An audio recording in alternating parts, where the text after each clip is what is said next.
Gadchiroli police station Ashti हद्दीमधील मौजा सोमनपल्ली व दुर्गापूर येथे गेल्या काही दिवसापासून अज्ञात समाज कंटकाद्वारे विकृत पद्धतीने मानवी अवयवाची चिन्हे आकृत्या काढल्याचे निदर्शनास आल्यानंतर सदर प्रकरणाचा आष्टी पोलिसांकडून तपास सुरू होता।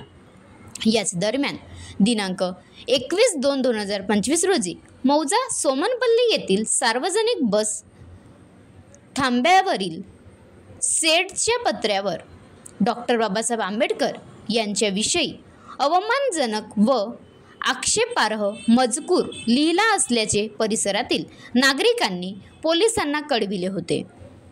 या घटनेची माहिती मिळताच आष्टी पोलिसांनी तात्काळ घटनास्थळी दाखल होऊन घटनेची माहिती वरिष्ठांना कळविली। यानंतर घटनेचे गांभीर्य लक्षात घेऊन तातडीने गुन्हा दाखल करून तपास सुरू करण्याचा आदेश पोलीस अधीक्षक निलोपल यांनी आष्टी पोलिसांना दिला। तपासादरम्यान उपविभागीय पोलीस अधिकारी अहेरी श्री अजय कोकाटे यांच्या मार्गदर्शनाखाली पोलीस निरीक्षक विशाल काळे, आष्टी पोलीस अरुण भेगडे, गडचिरोली यांच्या नेतृत्वात पोलीस स्टेशन आष्टी व स्थानिक गुन्हे शाखा गडचिरोली येथील अधिकारी व अंमलदारांची एकूण 10 तपास पथके तयार करण्यात आली। पथकांनी केलेल्या तपासामध्ये निदर्शनास आले की आसपासच्या 10 किमी हद्दीतील परिसरात सदर घटनेमध्ये वापरण्यात आलेल्या काळ्या रंगाच्या शाईसारख्याच शाईने विविध अश्लील आकृत्या अज्ञातद्वारे मागील 3 दिवसापासून बनविल्या जात आहेत।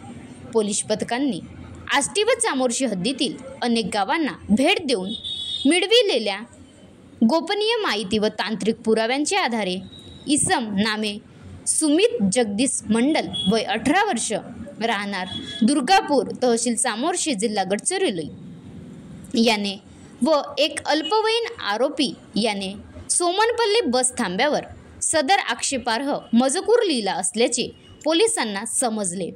पोलिसांनी तातडीने सदर आरोपींना ताब्यात घेऊन गुन्ह्याविषयी अधिक विचारणा केली असता आपल्याकडून सदर कृत्य घडल्याचे आरोपींनी कबूल केले आहे।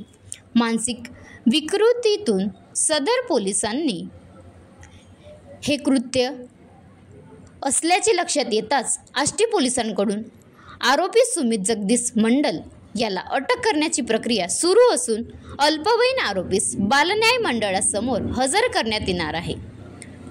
गुन्ह्याचा अधिक तपास आष्टी पोलीस निरीक्षक विशाल काळे हे करीत आहेत। महाराष्ट्र लाईव्ह न्यूज उमेश गजलपेल्लेवार, तालुका प्रतिनिधी, गडचिरोली।